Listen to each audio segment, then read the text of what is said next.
So welcome everyone. I'm Eric Boutin. I'm a software development manager working on Amazon Aurora. And I'm joined today by Steve Abraham, who will join us in the second half of the talk.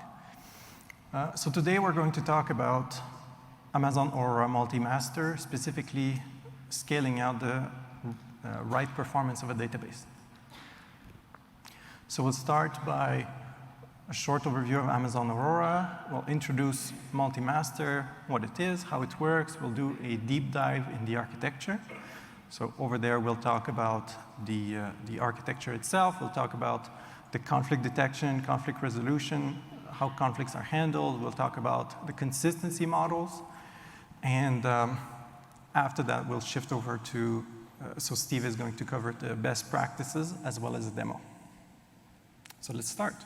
Okay, so what is Amazon Aurora? So Amazon Aurora is an enterprise database delivered at open source price. So what do we mean by that?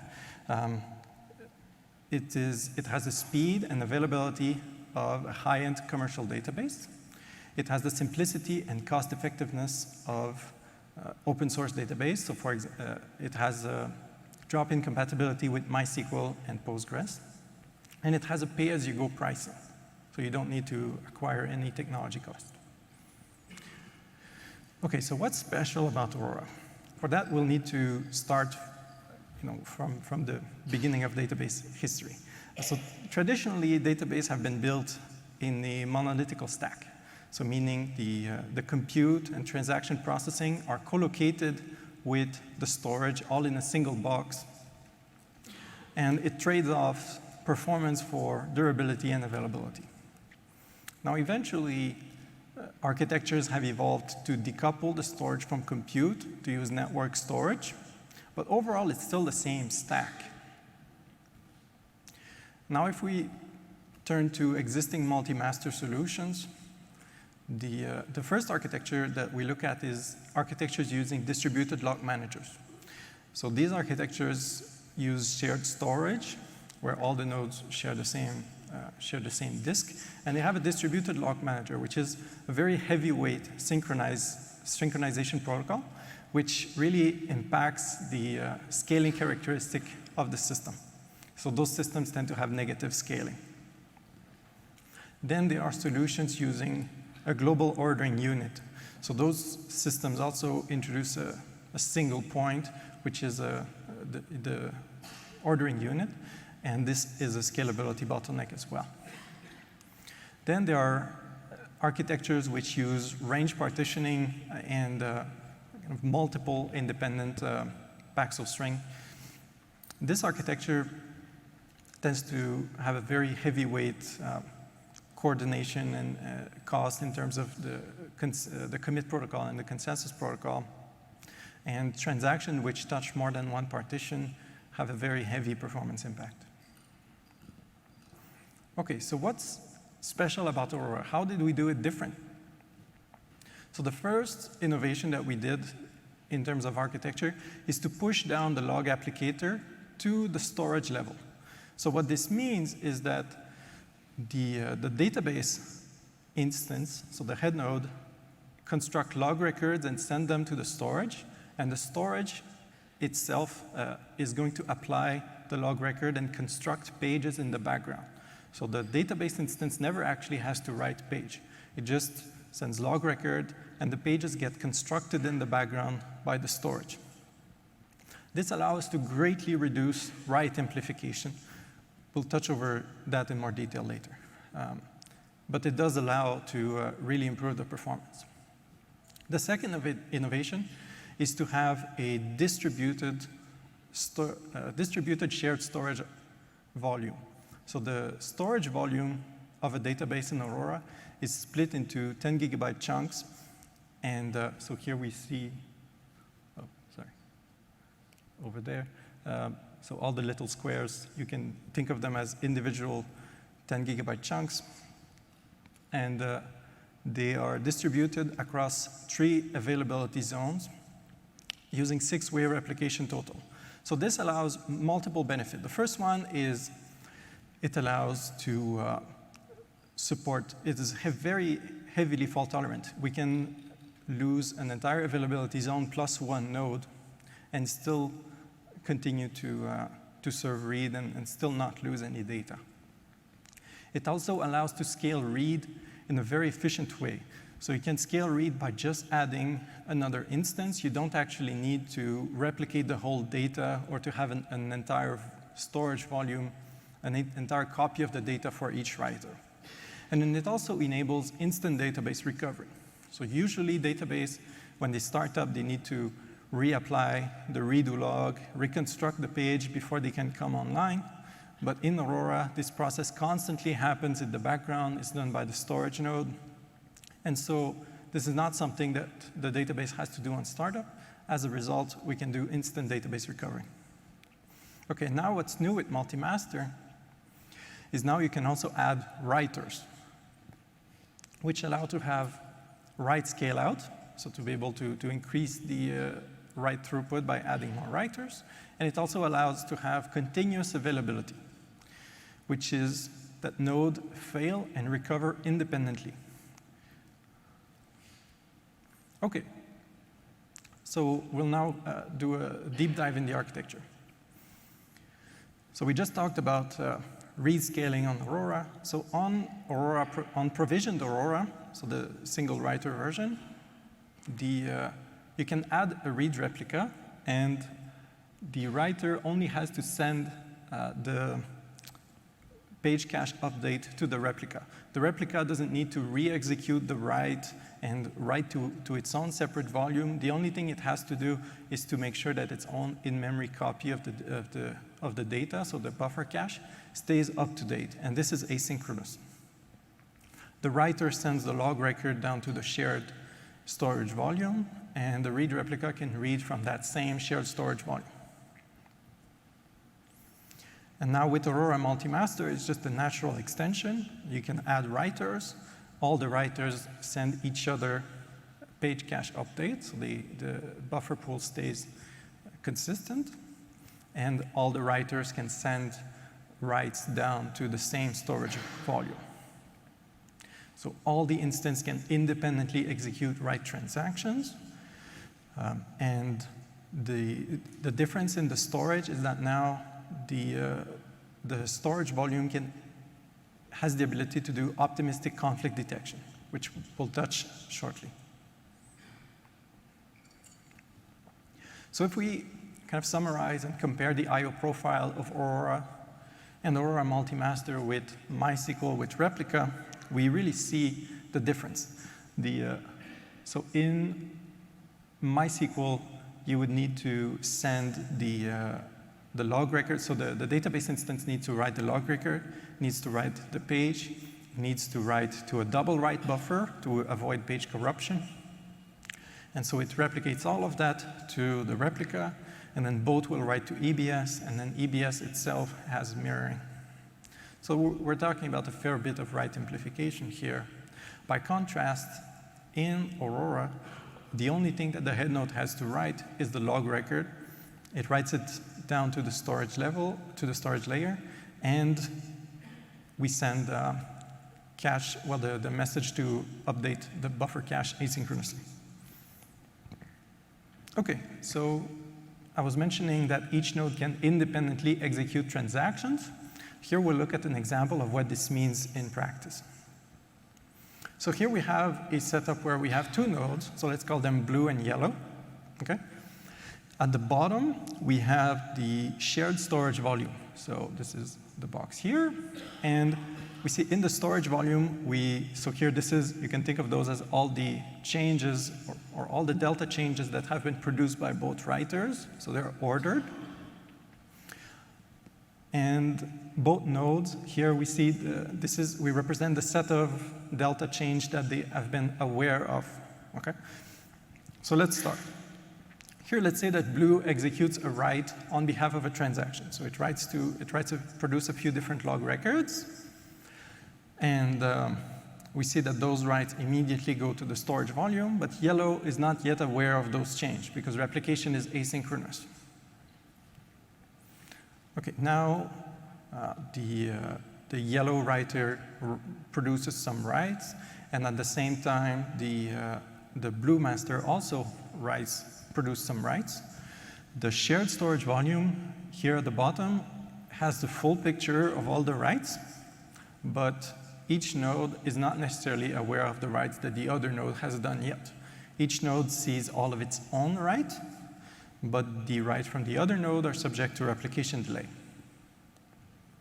Okay, so here, yellow just learned about the first batch of write from blue.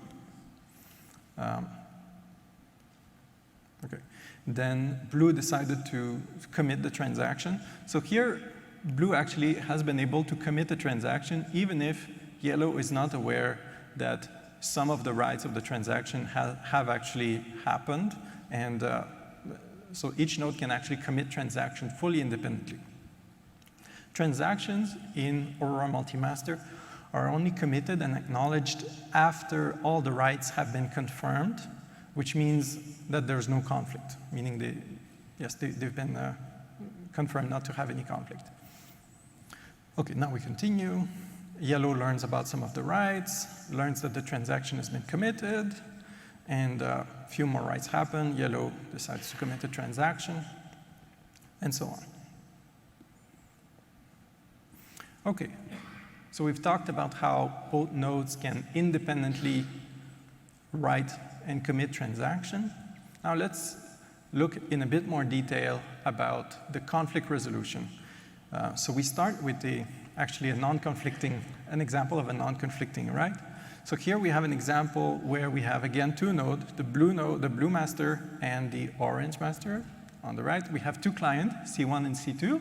So the clients are at the top, and there's two writers. And then we have the storage volume here. So here, we keep it simple. We say that there's only 2 pages in the database. The writes in Aurora are 6-way replicated. So here we see there are 6 replicas of each. And there's only 2 pages, each with 6 copies. Okay. So the first example that we're covering is where each client just writes, let's say, to different tables. So C1 begin a transaction, C2 also begin a transaction at the same time. They both send an update to a row in a different table, so they'll touch different page. And the writes are going to be confirmed because there's really no conflict here. And the transactions will be independently committed. Eventually, both nodes will learn about the transaction that the other node committed, but it is not on the critical path of commit. Okay. So here, this is what we mean by node can independently commit transactions. So there's really no synchronization between both nodes on the critical path of commit. Okay, so now let's look at a physical conflict. So it's the same setup, 2 clients, 2 writers, but now they're trying to write to the same row. Or maybe they're trying to write to different row, but the rows are located in the same page. So page in Aurora is 16 kilobytes. So they both begin transaction, they both update the row. And now let's say the blue one was first. So blue one actually has its write confirmed, but orange actually has its write rejected because it is conflicting with another write. So orange has to roll back its transaction. So this is what we mean by optimistic conflict detection on the storage. Both nodes independently write. They don't need to lock each other. They don't need to talk to each other. They just independently write to the storage, assuming that there's not going to be any conflict. And if there's a conflict, then the victim transaction has to roll back. Okay, now let's look at a different type of conflict, which is a logical conflict, which happens. We'll get over that. Okay, so same setup again. 2 clients, 2 writers. Again, they both begin transactions at the same time. So C1 here sends an update to a row, sends an update to page 1, to a specific row. And the write is asynchronously replicated to orange. So here, in that example, let's say that client 2 started a transaction, but didn't send any update right away. Maybe he waited like 15 milliseconds or so. So C2 and Orange master has received the write from the blue master. At this point, Orange is aware that the row has been updated by C1 and is also aware that the transaction has not yet been committed. Now let's say that the client 2 is trying to update that row. At that point, Orange is going to detect that transaction 2 is trying to overwrite a row from an active transaction and is not going to allow that, it's going to roll back. So this case, if it was to happen in a single writer database, C2 would actually have a lock wait. It would wait behind C1 to commit. In Aurora Multi-Master, there's no distributed locks, but we still detect that transaction 2, so C2 is trying to overwrite an active transaction from C1, and we don't allow that. So C2 has to roll back here. C1 can now commit. Okay. Yeah, so here, this example, it illustrates that even without any heavyweight synchronization, even without distributed locking, we can have the same level of consistency as a regular Aurora or regular MySQL. Okay, so to summarize the conflict detection, Aurora Multi-Master uses optimistic conflict detection. The storage nodes detect the conflict, and a transaction is only committed after and acknowledged after all the writes from the transaction have been durable and also all the conflicts have been resolved, meaning that none of the writes from the transaction are in a conflict. Okay, so we've talked about writes and conflict. Now let's talk a bit more about the reads and about the consistency models. Aurora Multi-Master offers two consistency models. The first one is the default, is instance level read after write. So in this model, transaction can see all the transactions previously committed on this instance. This is obviously all the transactions that's committed before the transaction started. And it can also see the transactions committed on the other node, but it is subject to a replication lag. And then we have regional read after write. In regional read after write, transaction can observe all transactions previously committed on all instances of the cluster at the time of the start of the transaction. So let's look at an example to see what it means in practice. So here we have a database with two tables, and let's say this is a social media database or something like that. Let's say there's two tables. There's one table that keeps some information about profiles, like the relationship status, for example. And there's another table which contains the posts that one person would have posted. Okay, and then we have two writers, the blue writer and the yellow writer at the bottom, that have asynchronous replication, as is the case in Aurora Multi-Master. Okay, so here we start where John sends a transaction to the first writer, to the blue writer, where he updates its status to engage. So he begins that transaction, update the status, commit the transaction. So the transaction commit, it is eventually going to be asynchronously replicated to the other node, but it's not replicated yet. Now, in a separate transaction, John connects to the yellow writer, and it inserts into the post table. So here he inserts a post that he proposed to Sarah. Okay. Now we have Bob, and Bob is reading from the second instance, from the yellow writer. He reads the content of both tables, and he sees that John is single, but that he proposed to Sarah, and he's a bit confused. Now, if Bob was using regional read after write, he would see all the previously committed transaction at the time of the start of the transaction, so he would actually see both that John's status is engaged, and he would see the post. Now, I do want to call out that if John had updated the status and inserted the post in the same transaction, then Bob would always have a consistent view, even when using instance level read after write. But it's not always possible to design applications like that, so this is why we also offer regional read after write as an alternative. Okay. The consistency model is a property of the session, so you can change the session, you can change the consistency model of each session or each connection independently. Here we have an example on how to do this.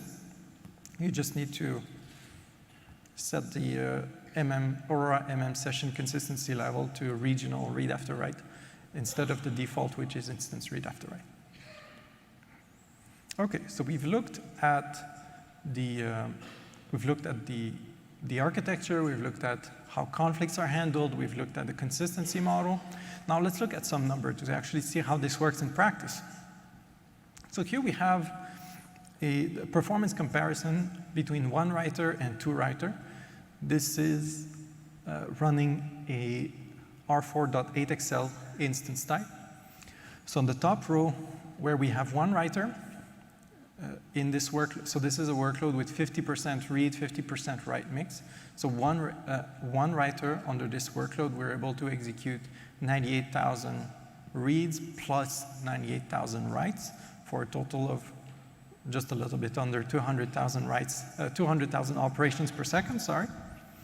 And then when we scale up, when we add a second R4.8XL instance, now we see that the numbers actually double. We have so total, we're able to execute 197 reads plus 197,000 writes per second for just a little bit under 400,000 operations per second. Now here we're looking at an example where we see both the scalability and the continuous availability, which is one of the things that we had started with. So in the example, we start here where we are executing on a cluster with two instances, so two instances of type R4.4XL. And so we're executing just a little bit under 100,000 writes per second. Now, at this point in time, we're actually stopping one of the instances. So we're actually hard killing it. And so here we execute with only an R4.4XL. So here, what is interesting to notice is that the throughput never actually drops to 0. So each data point in this graph represents the average throughput in a 10-second time interval. So we see that during no 10-second time interval did the throughput ever dip significantly between half of the throughput of what it was. So this is what we mean by continuous availability. Nodes can fail and recover independently. Even if a node fails, the other node still has the ability to continue to take write and continue to execute transaction, and it doesn't blink.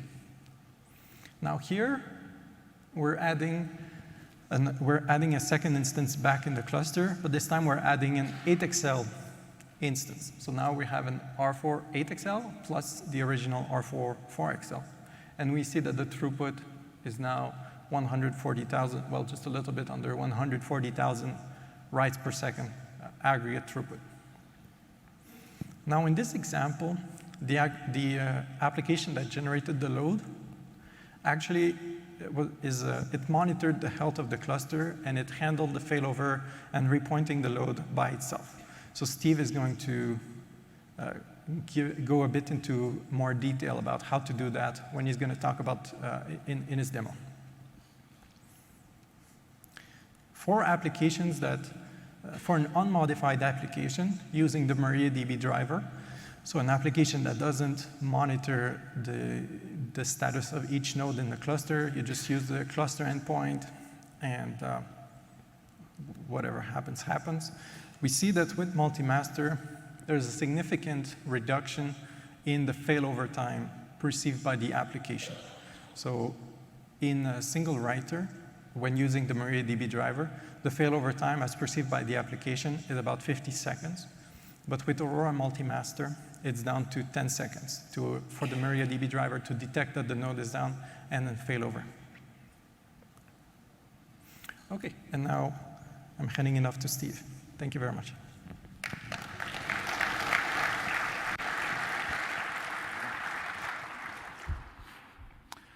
All right. Well, thank you, Eric. All right, let's dig into some of the best practices when we're talking about using multi-master, because multi-master is different than single master and more than just its name, right? Let's start off with a little bit of a recap. Some of you may already be familiar with some of these concepts, but I want to talk about how they apply not only in multi-master, but also single master. So the first thing that we're going to talk about is the cluster endpoint. Many of you are probably already aware that in single master, the cluster endpoint always follows the writer, because there's only one writer in a single master, right? And in the event of a failover, we change that DNS alias to point to one of the readers, and the reader will then become the writer, and the former writer will become a reader. Within multi-master, the cluster endpoint will always point to a writer, because there is no such thing as a reader in multi-master. Everybody is a reader and writer all together, right? So whereas it's a best practice in single master to always point at the cluster endpoint for your writes, it's a little different depending on your particular circumstance when we're talking about multi-master. With multi-master, it might be okay to just point at the cluster endpoint, or you might want to point to each individual. The demo that I'm going to show in a little bit will actually point to each of the individual ones so that we can do a failover from within the application. But like Eric was pointing out, you might still want to, if you just are unable to change your code or don't want to, you might want to stick with the standard practice of just pointing to a writer, and in the event of a failover, have it flip over. In that case, you would use the cluster endpoint still with multi-master. Each instance has an instance endpoint. And so this is true in both single master and multi-master. You can address the instances directly. In single master, we generally recommend against this, the reason being that you could be pointing to what is now a writer and then soon becomes a reader, in which case you'll get an error that says something like you can't write to a read-only instance. In multi-master, since we don't have the concept of a reader anymore and everybody is a writer, then in that case, it may be useful to specifically address each instance like we'll do in the demo. Another feature we have in both single and multi-master are custom endpoints. And custom endpoints allow you to, as the name would suggest, to set aside a subset of nodes in a given cluster for a particular purpose. If you're in single master, maybe you want to set aside 2 or 3 readers for an analytics type workload. And so you can do that and give it a custom endpoint and point all of your whatever you need to do for your lightweight analytics. Remember, Aurora is an OLTP engine. That is the sweet spot, high volume, high throughput OLTP work. But if you need some lightweight analytics, you can point it to that endpoint, and it will do a DNS round robin across all of those nodes in that endpoint.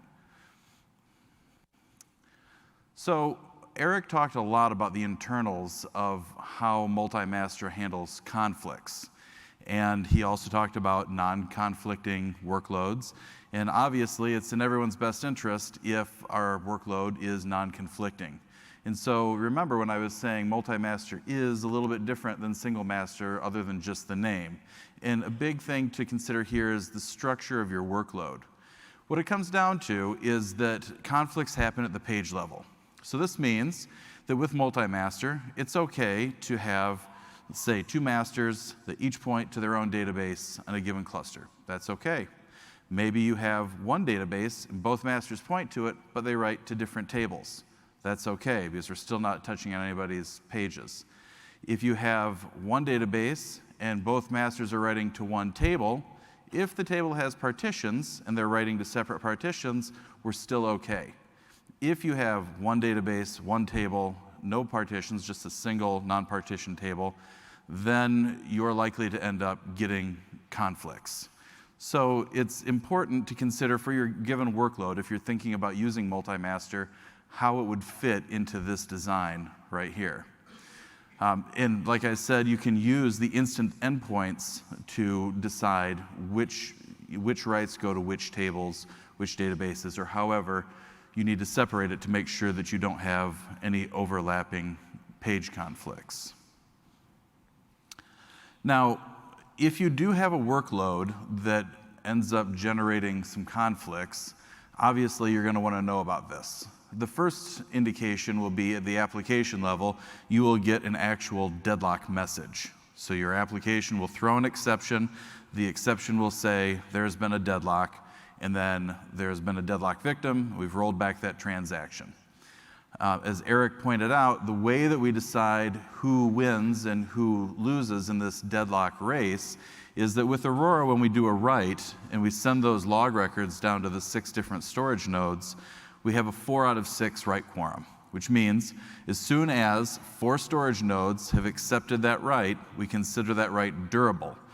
And eventually, we'll take care of the other 2 nodes, and we can talk about that in a different session. In the case of multi-master, if you have 2 masters that are both writing, whichever one of those nodes gets that quorum first is the one that wins, and the other one gets rolled back. So it's as simple as that. Now, if you are just looking from a monitoring perspective, you haven't noticed, maybe you're catching those exceptions in your application code, but you want to look and see, are we getting a lot of those? Do we have a highly conflicting workload? Well, then you can take a look at the multi-writer conflict statistics table, and it will give you the table, the index, and it will show you the number and type of conflicts for each of those. So this is something that I would suggest you keep an eye on, just to make sure that it should look just like that, ideally, where you have zeros all the way across the board. So now, with regard to availability best practices, there are a couple of ways to approach this. Right? So we talked already about splitting the workload between the 2. That is one approach. You could put, say, 50% of the workload on one, 50% on the other. And then in the event of a failover, you could temporarily move all of the connections over to the single node. So if you envision 2 nodes each running at 50% capacity, or let's say 40% capacity, just so we have a little bit of headroom, then during a failover, you would then momentarily have one node running at 80% capacity until the other one comes back online. You want to make sure that you redirect as soon as possible. And the demo that we're going to go through here in a little bit actually does exactly that. It's checking to see if we're getting a connection. If we are, all good. If not, then we're going to just put it on the shelf for a little bit. We're going to try the other instance, and then we'll check back after a little while to see if the first instance is back up and running. And like I said before, the cluster endpoint follows an available instance. So this is another approach. If you are just comfortable, you just want to have, you're comfortable with the sort of active-passive failover model, and you say, I want to use multi-master. I'm going to write all the time. I have a non-conflicting work. I'm just going to write everything to one master. The other one's going to just be online, and that's going to be my hot failover, so that I can fail over to another node that's already online, it's ready to go, there's no wait for anything to happen or any sort of failover. I'm going to do that. You can do that with very minimal downtime, and we'll see that in just a minute here. Now, another thing to consider is the cluster health overall. Now, if you take a look at the information schema replica host status, this is a table that will give you a list of all of the nodes in the cluster. And as you can see, it tells you if the node is online and what the replica lag is in milliseconds.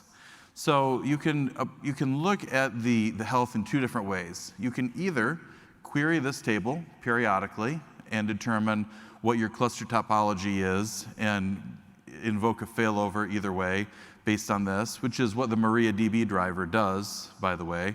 It looks at this table rather than looking at failing over DNS.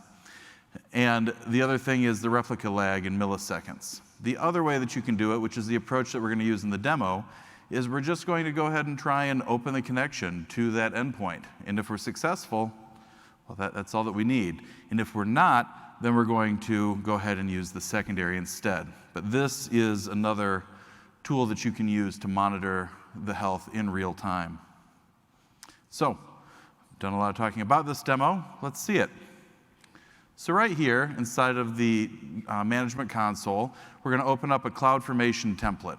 CloudFormation, I love it as a tool for creating stacks because you can have a repeatable deployment every time. You can see I'm opening demostack.yaml. We'll click Next. I have a couple of parameters. I need to give it a name. We'll say MM for multi-master. This is a Bastion host that will drive the workload, and then I need to specify a key pair for that Bastion host as well. Click Next. We'll scroll down. We're going to click Next one more time. One more scroll to the bottom. And when we get down there, we're going to have to agree that it's going to create some IAM resources, because this is going to create an entire VPC, all of the networking that's required. It's going to create an Aurora cluster. It's going to create an EC2 instance that has some preloaded software on it, the whole thing. So now we're going to wait. You can see it's creating right now. And like I said, it's great to use CloudFormation because you get a consistent build every time. It's something that you can check into source control, and you can have the same thing. So now our stack has been created. The creation is complete. You can see all of the resources, all the events down the right are done. We'll zoom in, and this, what we're going to look at, is the template. So I'm kind of scrolling through this a little bit quick, but if you look at the double hash marks, you can see what we're doing on each line of this template. We're creating private subnets right here. Like I said, we're creating the network all together. As we scroll down, we're going to create the database subnet group. We're going to create the database security group, the MySQL security group, the whole thing, everything that we need for a complete environment. And as we scroll down here, we're going to look at a couple of the specific parameters around multi-master. You can see right here that we're going to create a database named sysbench. And then for the engine mode, make sure that we specify multi-master, right? Now down here, we're going to create two different instances. So we'll create the first instance called Aurora Instance 01. We're going to put it in the AZ US East 1A. Now we create the second Aurora instance. We're going to put this in a different availability zone so that we have high availability multi-AZ deployment. And then for each one of these, we're going to use 2x large instances so that they're the same size. And then you can see we have a few other things. This template in particular creates a CloudWatch dashboard that you can monitor throughput and all kinds of other things. But these outputs right here are going to be important to us in just a minute, because we're going to look and we need to get information about what the DNS address is for the Bastion host and other things. So let's scroll through that. And so we're going to scroll down a little bit. So you can see the Bastion host endpoint right there. You can see the cluster endpoint underneath there. And there are other parameters that you can specify in your output that you may need after it's created, since they are automatically generated values. So now let's go back to the RDS console.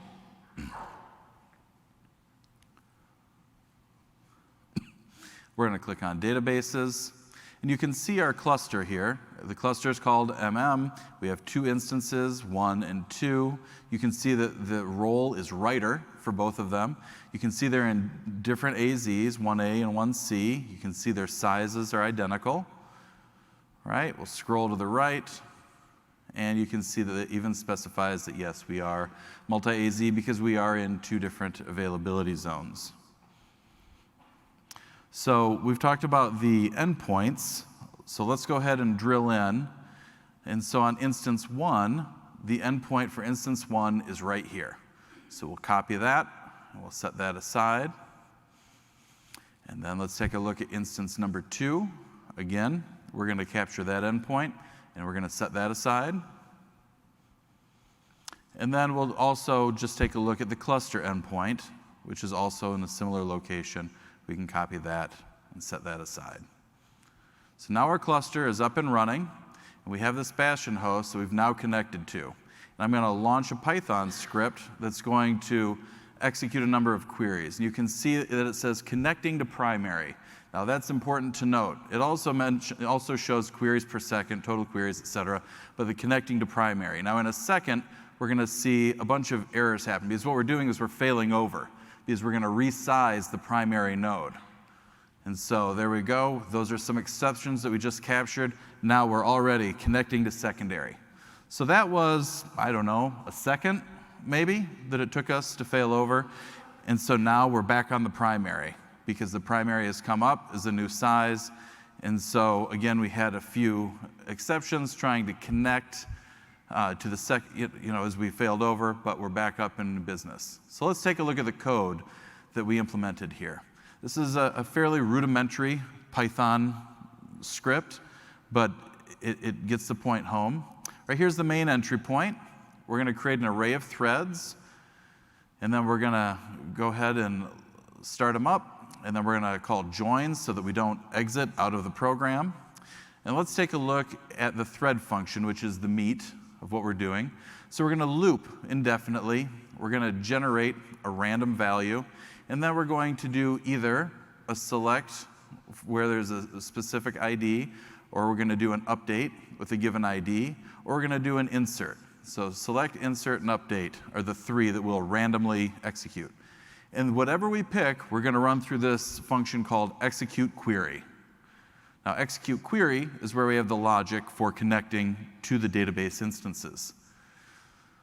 So in here, you'll notice that we have a couple of global variables, one called primary timeout. And you're going to see in a minute what primary timeout is. But first, we want to capture our current time. What time is it right now? And then once we capture the current time, we're going to create a MySQL connector. And what we want to know now is the current time greater than the primary timeout? If it's greater than the primary timeout, then we're not waiting to use the primary, and we're going to go ahead and we're going to try and connect to the primary. So you can see we spit out some information to the console, then we attempt our connection. Now we're going to try except block here. So if an exception is thrown trying to connect to that primary, then we're going to just print out the debug information. And then we're going to update that primary timeout by taking our current time and just adding 30 seconds. So what we're saying is we're not going to try and connect to the primary again for 30 seconds. We're going to give it some time to cool off and come back online, whatever it needs to do. And so then we're going to move down. The next block is if the current time is less than or equal to the primary timeout, which means that we're in that period of the primary timeout, right? We're waiting for that. Then again, we'll do a try with an exception catch right there. You may be wondering why this is not an else statement. If you're wondering, it's because in that scenario, we didn't even set that current time until the except in the first block. So it is important in this case that they are two separate, distinct if statements. But you can see if we fall into the except block here, we'll print that out. And then we come down into our final try except, where we're going to execute the query, and then we're going to update the total number of queries executed, and then close the connection. Of course, if we get this far, and both the primary and secondary are down, this will fail, and so we also have some except code here to capture anything that might happen during the execution of the query, or lack thereof, if both nodes just happen to be down.